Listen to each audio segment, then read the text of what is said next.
நம்ம எல்லாருக்கும் சோழ மன்னர்கள் அப்படின்னாலே தஞ்சாவூரும் அங்க உள்ள பெரிய கோவிலும் தான் ஞாபகம் வரும். ஆனா அதுக்கு ஈக்குவலா ராஜராஜ சோழனோட சன் ராஜேந்திர சோழன் கட்டின கோவில் இருக்கு.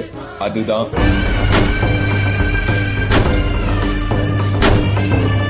இந்த கங்கை கொண்ட சோழபுரமும் சோழர்களோட கேபிட்டலா ஒரு காலத்துல இருந்திருக்கு. ராஜேந்திர சோழன் பால டைனஸ்டியை வின் பண்ணதன் நினைவா இந்த கோவில் கட்டப்பட்டதா ஹிஸ்டரியில இருக்கு. இப்ப உள்ள அட்வான்ஸ் டெக்னாலஜி எதுவுமே இல்லாம இந்த கோவிலை இவ்வளவு அழகான சுதை சிற்பங்களோட கட்டுறதுக்கு மனிதர்கள் விலங்குகளை மட்டுமே பயன்படுத்திருக்காரு ராஜேந்திர சோழன். 1000 ஆண்டுகள் ஆகியும் அவ்வளோ நேச்சுரல் டிசாஸ்டர் நடுவுல இந்த கோவில் கம்பீரமா நிக்குதுன்னா அதுதான் சோழர்களோட கட்டிடக்கலை. இவ்வளவு அழகான வரலாறு சிறப்புமிக்க இந்த கோவிலை போய் லைஃப்ல ஒன் டைம் ஆச்சு விசிட் பண்ணிட்டு அங்க உள்ள சோழர்களோட வரலாறை பத்தி கண்டிப்பா தெரிஞ்சுட்டு வாங்க.